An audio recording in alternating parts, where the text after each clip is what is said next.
中国国务委员兼外长秦刚结束缅甸行程，抵达印度果阿邦首府纳帕吉市，参加为期2天的上合组织成员国外长会。4号下午，秦刚与印度外长苏杰生举行会谈。苏杰生在个人社交平台上称，与秦刚进行了详尽的沟通，重点是解决悬而未决的问题，确保边境地区的和平与稳定。在此之前，中印高层已多次就边境问题进行沟通接触。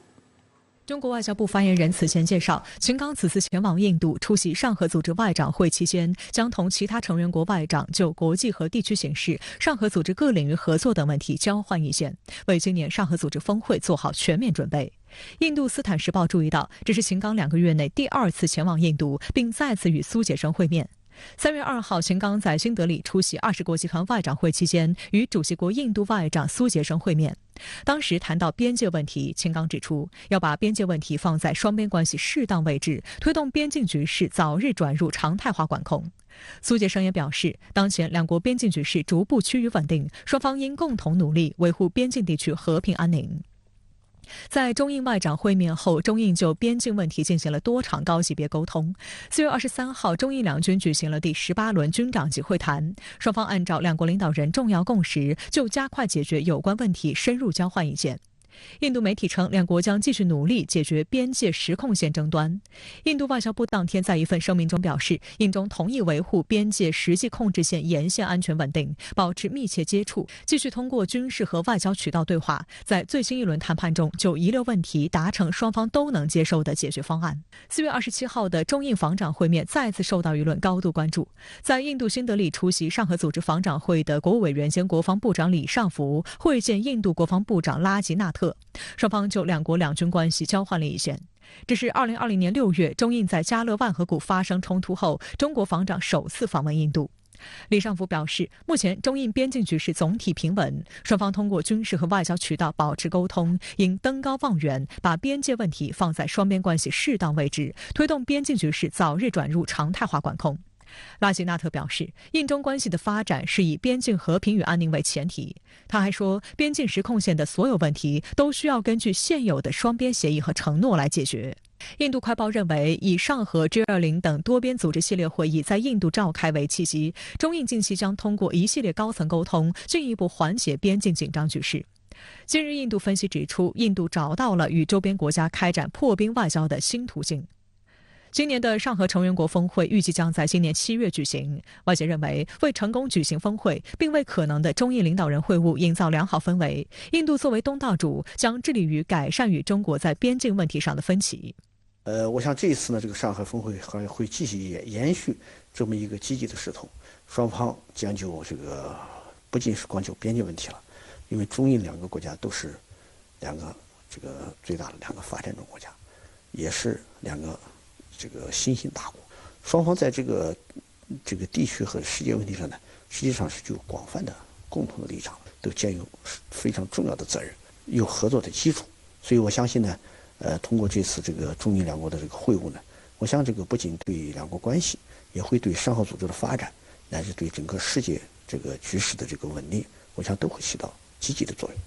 美国国务卿布林肯3号在一场活动上一改美国政府此前态度，突然大力点赞中国在斡旋乌克兰危机上发挥的重要影响力。与此同时，布林肯还声称希望能重新安排今年的访华行程。实际上，近期表示想访华的美国高官有点多，美国政府突然热络起来，释放什么信号？但另一方面，美国国会却开始起草所谓《中国竞争法案2.0》版本，企图进一步破坏中美关系。俄乌冲突爆发后曾有多轮和谈，但因为美国为首的北约不断拱火而宣告失败。对于中方的斡旋努力，美方也一直态度暧昧，没有进行正面回应。然而近几天，美国的风向似乎有了变化。美国国务卿布林肯3号在华盛顿邮报举办的一场对话活动上一改此前态度，不仅对中国发挥重要影响力斡旋乌克兰危机表示欢迎，还积极肯定了中方的立场文件，并称赞近期中乌领导人通话。In principle, there's nothing wrong with that. If we have a country, whether it's China or other countries that have significant influence,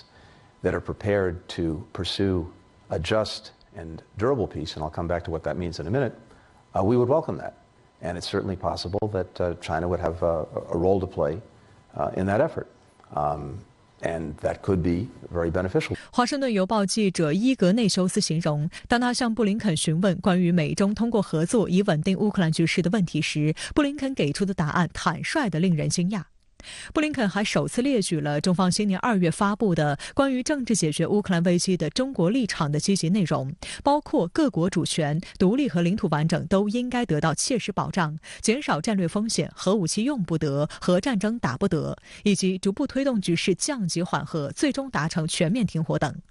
在活动现场，布林肯话锋一转，表示希望中方能够重新安排他的访华行程。华盛顿邮报认为，为访华铺路才是布林肯这次夸赞中方的真实意图。今年2月，布林肯以所谓气球事件为借口，声称取消访华的行程。We're in a competition with China. There's no secret about that. But we have a strong interest in trying to make sure that that competition doesn't veer into conflict.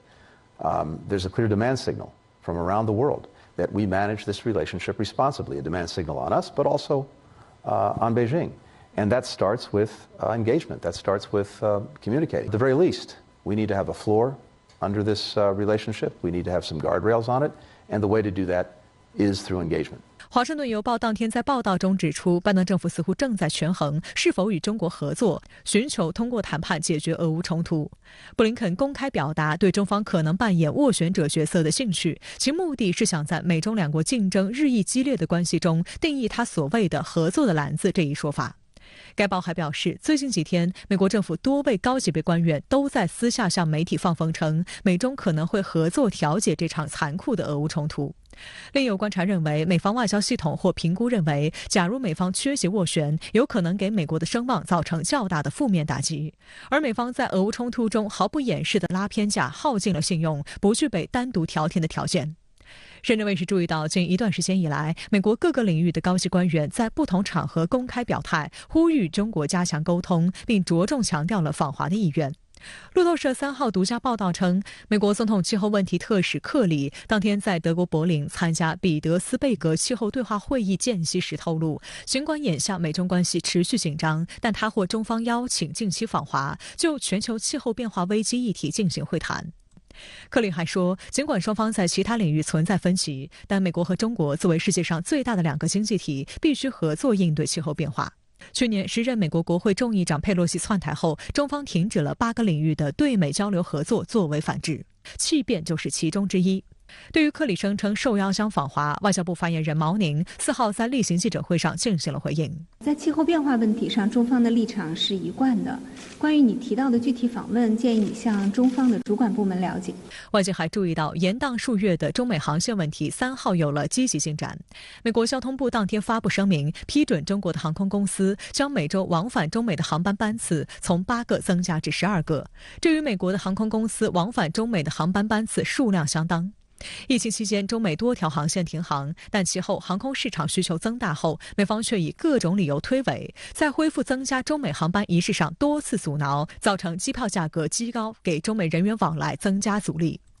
英国金融时报认为，美方同意中国航空公司扩大赴美航班数量，是当前中美关系处于不稳定之时，美方对中方做出的小让步，标志着两国关系略有缓和。金融时报还报道称，美方将这一让步举动与美国高级别官员近期蓬勃的访华意愿挂钩。该报指出，最近几个月，多名美国政府事务官员陆续访问北京，实际上为财政部长耶伦和商务部长雷蒙多的访问进行准备，就等中美关系回暖后，这些更高级别官员的访华之旅顺利展开。拜登政府决策团队自己也很明显地认识到，如果和中国脱钩断链，对于美方无论是政治还是经济方面的众多利益都会构成较大的负面冲击。一方面呢，拜登政府本身呢也面临着很大的执政压力；另一方面，包括俄乌冲突，包括美国经济复苏这样一系列的问题呢，实际上也迫使拜登政府与中国呢保持必要的沟通乃至合作。但另一方面，素来扮演反华急先锋角色的美国国会仍在挑事，企图进一步破坏中美关系。参议院民主党人3号表示，为强化美国在科技、安全等问题上应对中国的能力，计划推出中国竞争法案 2.0， 将授权5年内投入超过1700亿美元促进美国科研。民主党参议院领袖舒默形容，中国竞争法案 2.0 将是芯片与科学法案的升级扩大版。对外经济贸易大学国家对外开放研究院研究员熊礼立向深圳卫视分析，从内容上看，中国竞争法案 2.0 延续了美国对华竞争的一贯思路，主要就是在安全和科技领域对中国进行遏制，但从动机上来看，仍然值得警惕。美方目前呢这种如意算盘，说到底呢，就是希望永远的将中国置于全球产业链、价值链的低端的位置，让美国呢永远能够享有那一种垄断性的技术霸权，同时呢，利用台湾问题等一系列其他的安全方面的问题呢，对中国继续进行遏制，从而呢从整体上确保美国的绝对的霸权优势地位。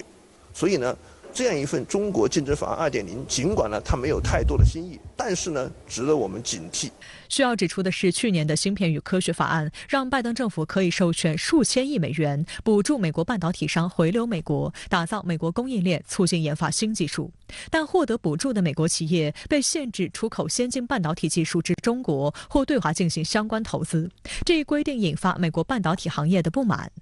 A lot of investment that used to be in China, some of that has got to diversify out, is having an impact, and it's creating both challenges for business. CHIPS Act put strains on U.S. Manufacturers and designers of semiconductors. It also puts strain on equipment makers, because part of this ban is also the shipping of equipment, the export of equipment.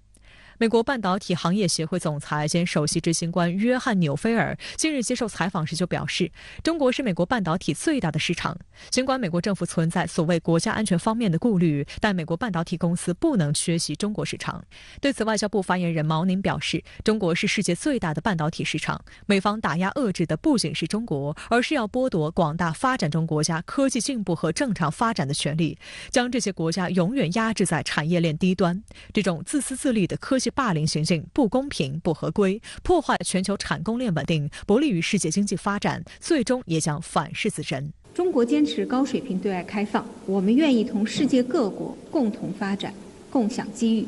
同时，我们也将坚定捍卫自身的合法权益。遏制、打压阻挡不了中国发展，只会增强中国科技自立自强的决心和能力。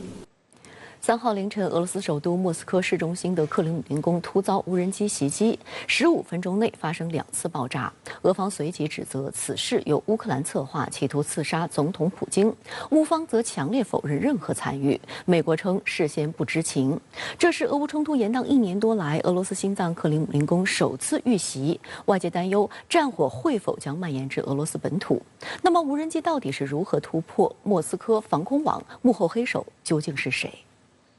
从发布在社交媒体上的视频中可以看到，其中一架无人机低空飞过可以俯览红场的克里姆林宫穹顶，机体随即在空中发生爆炸，散落的残骸将一部分屋顶点燃，另一部分残骸则坠落地面。画面中，红场上为即将举行的胜利日阅兵所搭设的观礼台清晰可见。克宫当天发表声明称，俄军方和情报部门及时行动，采用电子战手段实施拦截，袭击未造成人员和物质损失，并同时指出，此次袭击目的是刺杀俄总统普京，基辅方面应该为此负责。俄方将保留在其认为合适的时间和地点采取报复措施的权利。事发后，莫斯科市长索比亚宁随即宣布，在莫斯科范围内禁放无人机，自5月3号起生效。据俄总统新闻秘书佩斯科夫介绍，袭击发生时，普京并不在克里姆林宫，其工作计划也没有受到影响。事发后，普京在莫斯科郊外的新奥加廖沃官邸照常工作。俄媒还释放了5月3号普京与夏诺夫哥罗德州州长格列布尼基金举行工作会议的消息，这也是普京在克里姆林宫遭无人机袭击后首次公开露面。3号当天在芬兰访问的乌总统泽连斯基否认俄罗斯有关乌克兰企图以无人机攻击克里姆林宫的指控。泽连斯基表示，乌军在自己的领土上战斗，并补充称，乌方已没有足够的武器发动袭击。We don't attack Putin or Moscow. We don't have, enough weapons for this. 分析指出，泽连斯基的表态是控诉美西方多项允诺的宣言跳票。例如，北约成员国承诺提供超过800辆坦克，但目前运抵乌克兰的仅有200多辆，设备和弹药都不足，被认为是乌方此前宣称的春季攻势没有发动的客观原因。还有分析认为，俄乌两军在巴赫穆特长达5个月的持久鏖战消耗巨大。泽连斯基总统在芬兰的这个表态，我觉得有一定的事实的根据，就是乌克兰现在的这种武器系统要越过俄乌边境，打击700公里外的莫斯科，确实乌克兰缺少这种能力。无人机袭击克里姆林宫事件的发生，引发国际社会对俄乌局势进一步升级的担忧。俄政治学家谢尔盖·马尔科夫认为，基辅对克宫的袭击可能会改变俄特别军事行动的进程。他表示，这意味着莫斯科将取消对泽连斯基和乌其他领导人个人安全的保障。这次对克里姆林宫的无人机的这种骚扰或者说袭击吧，突破了俄罗斯公开划定的3个红线，就是不能攻击俄罗斯本土，这是第一；第二呢，不能攻击莫斯科；第三呢，不能攻击克里姆林宫总统府，会增加俄乌两国领导人和两国民众的这种敌意，使军事行动进一步升级。克里姆林宫作为俄罗斯总统的办公场所，是俄罗斯国家最高权力的象征。与其相邻的红场即将在5月9号举行盛大的纪念卫国战争胜利78周年红场阅兵。无人机袭击选择在此时间点，外界认为制造恐慌和挑衅的意味浓厚。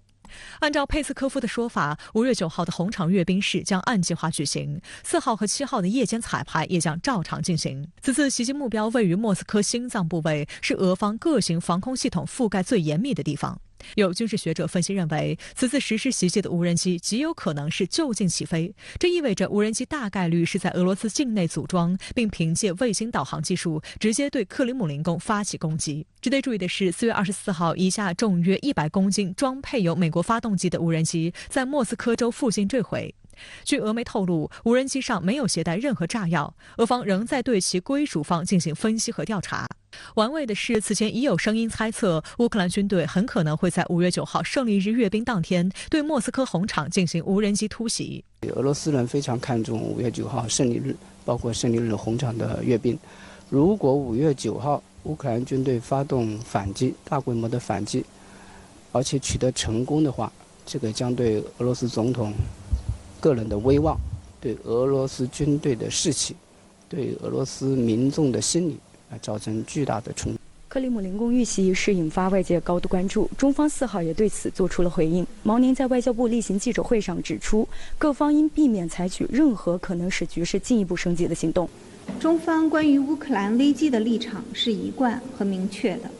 各方应避免采取任何可能使局势进一步升级的行动。中方将继续同国际社会一道，为政治解决乌克兰危机发挥建设性作用。相关话题来连线特约评论员管瑶。管先生您好，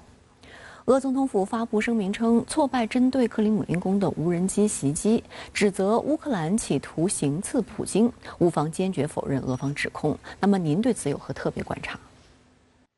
好的，主持人。那么因为突如其来的这个无人机事件呢，持续1年多的俄乌冲突呢，现在进入到了又一个非常关键的时间窗口，又面临着新的高危的燃爆点。那么俄乌危机会不会再一次的全面升级？欧洲大陆自2战以来爆发的最大规模的军事冲突会不会变得更加危险、更加血腥？未来这几天相关各方的抉择与互动是至为关键的。比如今天呢，乌克兰总统泽连斯基来到外访行程的第2站荷兰，在海牙国际刑事法院发表讲话，这当然是另一个重大敏感事态。那么这家机构此前呢，针对俄罗斯元首的逮捕令曾经搅动了全球舆论场。今天泽连斯基他强硬再触俄方的红线，声称普京应当受审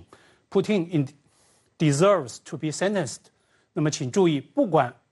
何种语言来引述这段话，泽连斯基他的这个说法呢，都是必须要打引号的，都是他的单方面的表态。又比如5天之后，莫斯科红场胜利日阅兵，那么俄罗斯总统会不会再做重大宣誓，同样是各方的重大关切。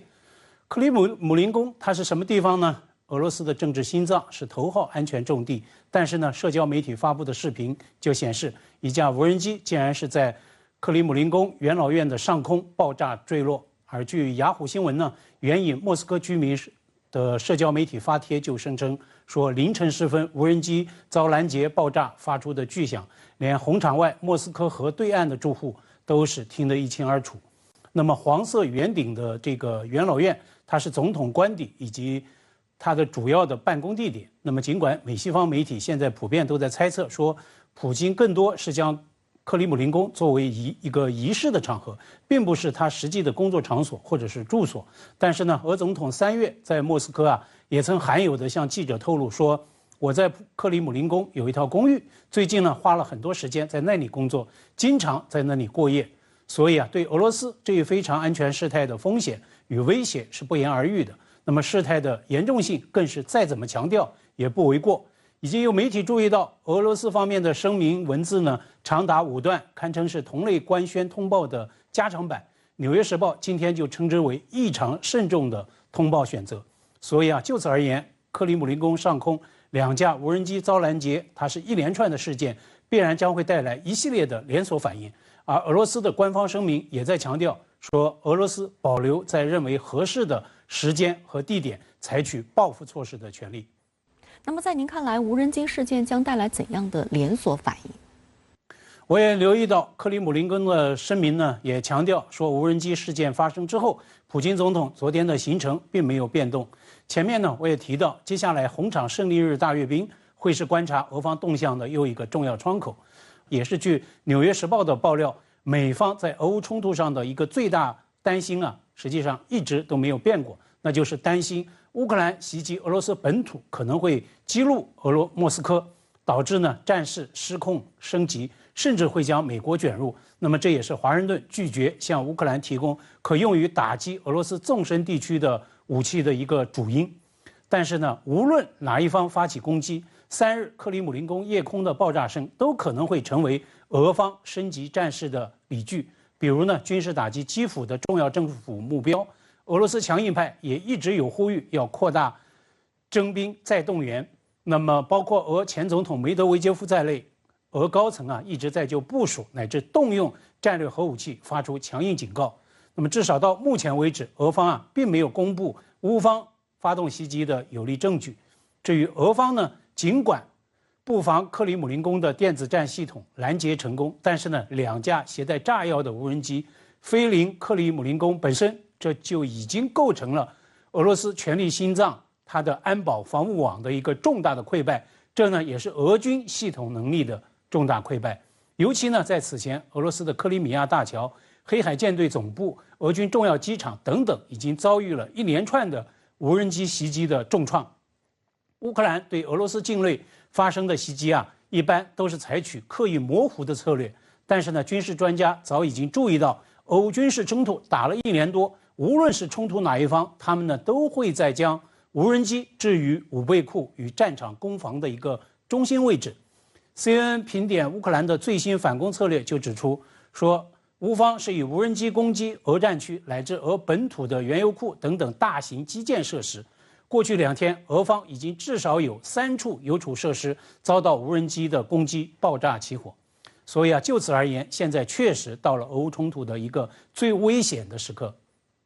俄联邦安全会议副主席梅德韦杰夫已强硬表态，要物理毁灭泽连斯基。那么，俄方会对基辅总统府发动攻击吗？这当然取决于俄方的态势判断与行动抉择。但对此要做前瞻分析之前呢，我愿意再度强调这样一个关键事实：俄乌危机延宕1年多，虽然并没有在战场上直接交手，但要说俄美是不共戴天，是你死我活的绝杀对手，估计外界不会对此有什么异议。那么根据美国媒体的爆料，2个多月前，当美国总统拜登在波兰登上开往基辅的绝密专利，在全世界都还蒙在鼓里时白宫就已经循特定的渠道向死对头俄罗斯提前通报了这一次访问。也正因此我也曾经在节目中调侃，当拜登与泽连斯基在基辅访问那一站离开大教堂时，现场响起的防空警报，那么更像是乌方刻意安排的一个背景音的设计。那么理解了美方向俄提前做访乌通报，我们大概也就不难明白，俄乌冲突至今，尽管马里乌波尔、巴赫穆特等地的这些个绞肉血战空前惨烈，何以呢？基辅总统府等等乌克兰政府的核心机构也一直没有成为俄军直接攻击的标靶。我甚至认为，这恰恰是最值得重视并且维护的俄乌冲突潜规则之一。尽管泽连斯基他在俄乌冲突之初呢，就曾经公开发表视频讲话，声称自己是俄方的头号目标，自己的家人是俄方的2号目标，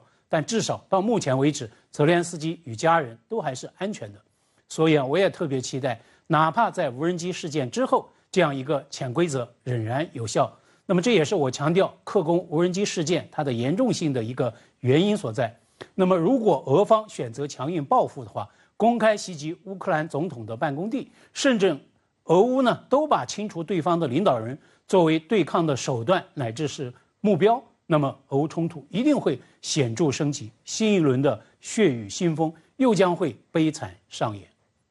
好的，也谢谢管先生跟我们共同在线分享您的观点，谢谢。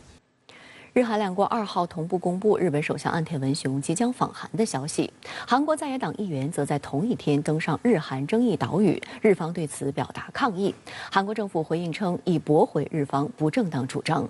近段时间，在美国强势介入之下，日韩关系近期不断靠近，但日韩心结，冰冻3尺非一日之寒，按下葫芦起来瓢。独岛问题无疑是其中最为敏感的议题之一，两国再生局域只是迟早的事。5月2号，韩国最大在野党共同民主党议员田荣纪登上日韩争议领土独岛，并在社交媒体发布多张照片，包括自己高举韩国国旗及身披国旗的照片。他配文称，这进一步彰显独岛是韩国领土，绝对不会屈服，将为对抗日本主权侵略、保护韩国固有领土独岛赌上性命。日本外务省向韩国驻日本大使馆方面提出抗议，对有议员登岛表示非常遗憾，并要求防止类似事件再次发生。日方还透露，曾在事前提出抗议，并要求取消，但韩方仍强行登岛。日本驻韩大使馆也向韩国外交部提出了相同内容的抗议。韩国外交部3号回应表示，韩国政府通过外交渠道对日方提出的不当主张表示无法接受。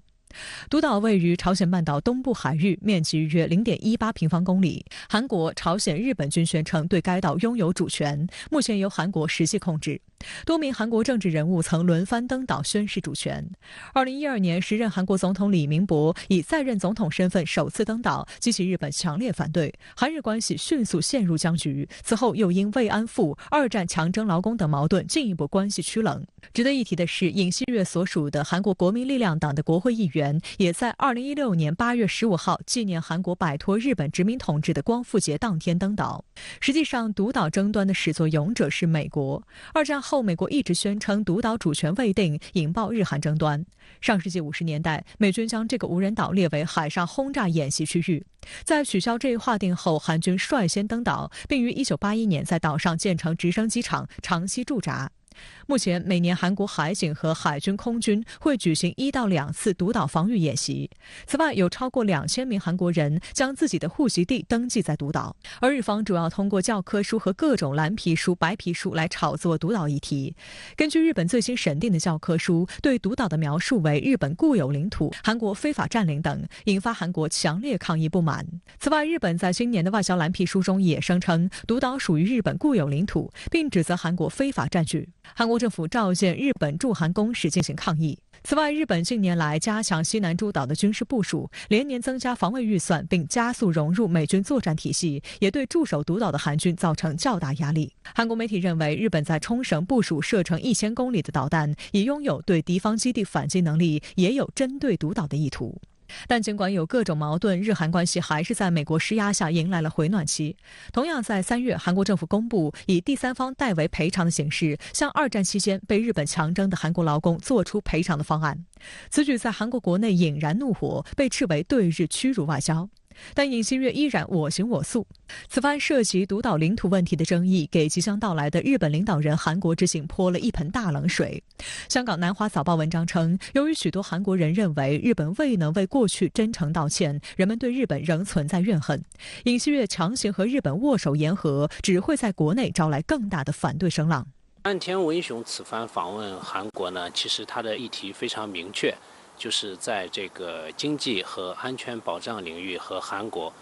取得更进一步的共识。所以说，如果我们仅仅把目光聚焦在这个经济和安全领域，那么至少在日本方面来看，应该是对日韩的这次首脑会谈，特别是岸田文雄的对韩国的这个访问，是抱有很大期待的。像日本国内的这个保守派，可能会要求韩国在历史问题上进一步的对日本释放善意等等。对于即将访问韩国的日本首相岸田文雄，韩国舆论纷纷表达抗议。韩国共同民主党党首李在明3号表示，如果尹锡悦政府再次上演对日无底线让步的外交行径，韩国国民将绝不允许。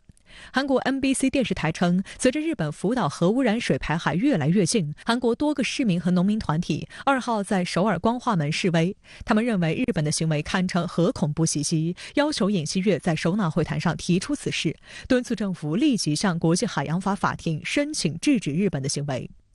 韩国最大在野党共同民主党同韩国多个市民团体的代表4号也在国会外举行集会，抗议岸田文雄访韩。抗议内容包括谴责日本歪曲历史、反对韩日、韩美日军事合作等。首尔世宗大学历史和政治学教授保坂友二认为，那些希望岸田在访问期间对日本殖民统治做出全面和明确道歉的韩国人几乎肯定会失望。保坂说，历史问题将继续困扰两国政府关系，并成为尹锡悦的祸根。超过60%的韩国人对尹锡悦对日本的态度感到不安，他们认为他很软弱，无法对抗日本。他同时补充说，对尹锡悦的新一轮反对可能会使双边关系在未来几年跌至新低，而尹锡悦本人的支持率也处于超低水平，仅约30%。但韩国政府非常重视岸田的来访。据韩联社报道，韩方将破例为来访的岸田文雄提供最高级别的警卫服务。日本国家安全保障局长秋叶刚男也于3号先期访韩踩点2天，这是日本国家安全保障局长2014年以来首次访韩。韩联社称，秋叶刚男与韩国国家安保市长赵泰庸商定，两国今后在各自落实印太战略的过程中保持紧密合作，并为本月19号至21号的7国集团广岛峰会取得圆满成功而持续努力。美国《纽约时报》认为，日韩关系回暖对美国意义重大。该报认为，几十年来，韩国和日本一直是美国在东亚地区最重要的2个盟友，两国关系不融洽，长期以来一直困扰着华盛顿。美国希望其所有盟友在区域防御中发挥更大的作用。日经新闻认为，目前主要是韩国做出了更多让步，而日方回应不多。该报分析称，韩国方面背负着政治风险表示了诚意，而日方什么都不做，打算过河拆桥吗？韩方期待日本做出回应，但如果不能得偿所愿，容易引起单方面不满。该报还曝光，韩国政府在3月日韩会谈前对日本提出了要求，日本首相岸田文雄要宣读明确表示反省殖民地统治和道歉的过去谈话，采取被告企业参与解决方案的措施。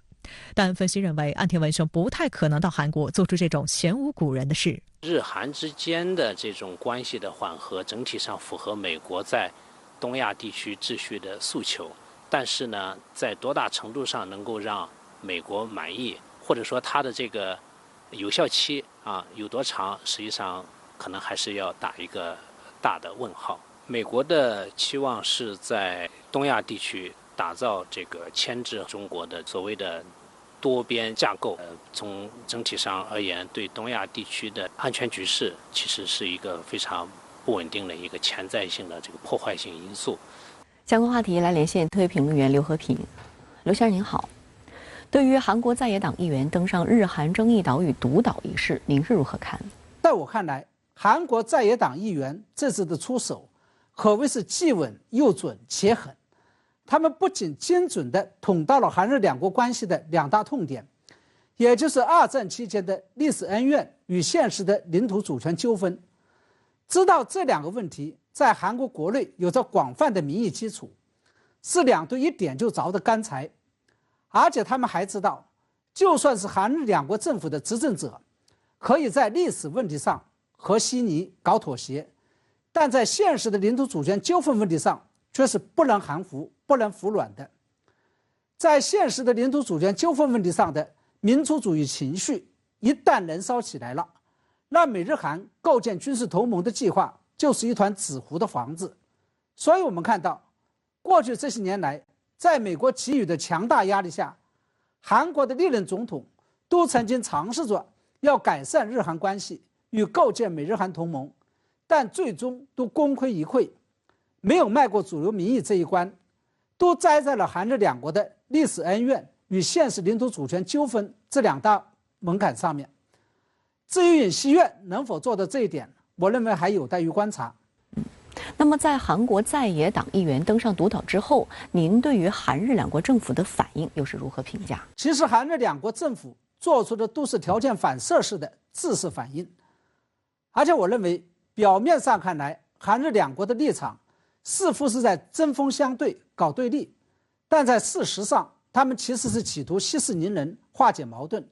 以防止韩日两国有关2战历史恩怨的葫芦刚刚被按下去。围绕着独岛而展开的现实领土主权纠纷问题，这样一个瓢又浮上来了。我始终认为，出于人性自私的原则，相较于美日韩构建军事同盟这一战略图谋，韩日两国民众显然是更加关切独岛主权的问题。因为构建美日韩军事同盟来防范中俄仇，只是符合美国的战略利益，而独岛主权问题，这是韩日两国实实在在且不可让渡的切身利益。所以在韩国议员登上独岛之后，岸田政府必须要做出条件反射式的抗议，因为唯有这样才能安抚住国内的激进民族主义情绪。当然了，外行看热闹，内行看门道。韩日两国政府在表演抗议秀与反抗议秀给各自国内看的同时，也都在言辞和态度上保留了相当程度上的克制，没有像过去那样恶言相向。日本仅仅表示这一行为绝对不可接受与极为遗憾，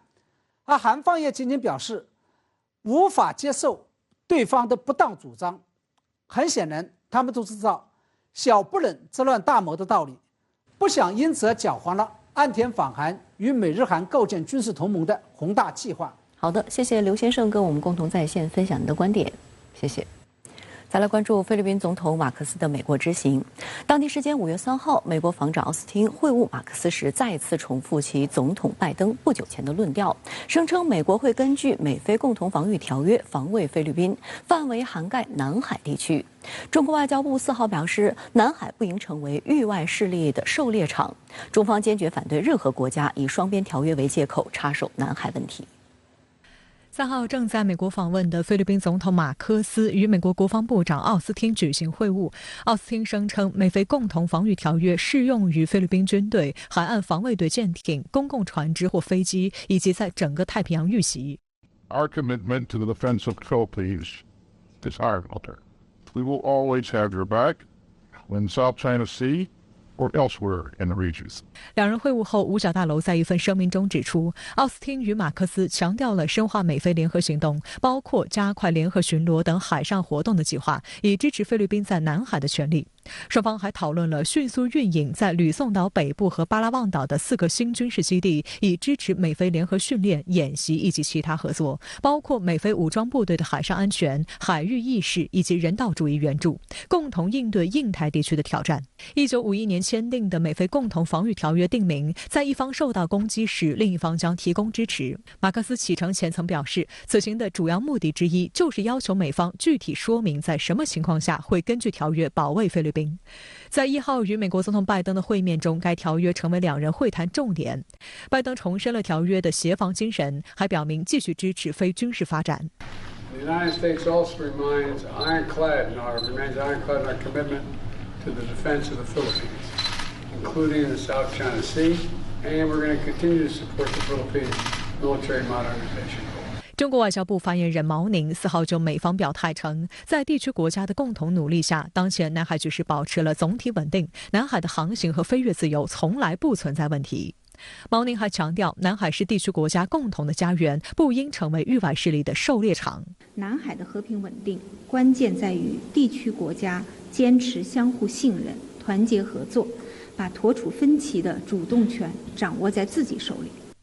法新社援引消息人士的话说，美国这次承诺向菲方提供4艘巡逻艇和3架 C-130H 大力神军用运输机。马克思此次访美，双方将着眼建立一项涵盖海上、空中和网络的一套全新双边防御体系。美国希望通过转让军用飞机以及加强菲律宾海军舰队，支持菲律宾军队实现现代化。外交政策专家罗兰·辛布兰分析称，菲律宾的战略地位受到大国竞争的影响。就美菲是签署协议的同盟关系而言，菲律宾军方在其国内有较大的话事权。半岛电视台从白宫国家安全委员会发言人科比的表态分析认为，马克思总统这次访美在军事议题上保持了一定的克制，因为他很清楚地知道，大国博弈对菲律宾来说不是一场电子游戏。周一，科比表示，美国保证将在与菲律宾当局充分协调与合作的情况下使用这些基地。这与菲方此前表示禁止美军在陷入与他国冲突时使用菲律宾的军事基地的说法一致。值得注意的是，中菲关系起伏不定，主要的争议就是围绕南海议题。2016年下半年，双边关系重回正轨。新年年初，中菲两国领导人强调将进一步加强全面战略合作关系。然而，为推行所谓的印太战略，美国政府不仅操弄南海议题，还企图将南海和台海串联，试图将菲律宾彻底绑在美国的战车上。值得警惕的是，此次拜登与马克思会面后发表的联合声明中就公开提及台海，意味着正式把台海问题纳入美菲的双边议程中。近期，美菲持续加强双方军事联系。上月展开两国史上最大规模联合军演，菲方向美方开放4个新增军事基地，其中1个位于巴拉望省的巴拉巴克岛，面向南海海域，靠近中国南沙群岛。而另外3个位于吕宋岛北部，与中国台湾岛隔海相望，其中1处距离台岛仅约400公里。对于这些军事基地，虽然包括马克思在内的菲律宾高官一再强调，不允许美国在非军事基地存放武器用于台海军事行动，也不会准许美军舰机在基地补充燃料、维修或重新装备。但分析认为，如果美军在战时强行使用这些基地，菲律宾将很难有话语权。台湾问题是中国的内政问题，不能允许任何国家来插手中国的内政问题，菲律宾也是一样。我觉得在中菲关系这个问题上，应该说还是要寻求最大的公约数，总体上应该采取双向的对菲政策。这样的话呢，对于缓和目前的中菲这样一种局势，促进中菲共同发展，我觉得还是一个比较合适的选择的。值得注意的是，在美菲联合声明中，除了台海、南海议题外，还特别提及美日菲的3边合作。有观察指出，美国推行的印太战略正处在一个重要的整合时期。日本是美国的马前卒，马克思访问美国前，日韩领导人已经访问了华盛顿。而本月，拜登将出访印太地区，除了在日本出席7国集团峰会，还将在澳大利亚出席美日印澳4方安全对话，并与印度总理莫迪访问巴布亚新几内亚，会晤太平洋18个岛国的政府首脑。一系列举动再次暴露出美国企图在印太地区推动建立多个小多边机制，以打压中国的意图。他在印太地区推行的一种多边战略，目前从小圈子已经向大圈子逐渐的过渡。这是美国这个同盟战略当中一个非常明显的一种选择。这种做法无疑加速了地缘政治的这种矛盾和冲突。在美国破坏性政策的裹挟之下，印太局势势必日趋紧张。菲律宾国内不少人担心，菲将再次沦为美国军事野心的牺牲品。据菲律宾《每日问讯者报》报道，就在马克思与拜登1号举行会谈时，在美国驻菲律宾大使馆前，大批菲律宾民众举行抗议示威活动，拒绝沦为美国在亚洲的军事前哨，要求美国立即从菲律宾撤出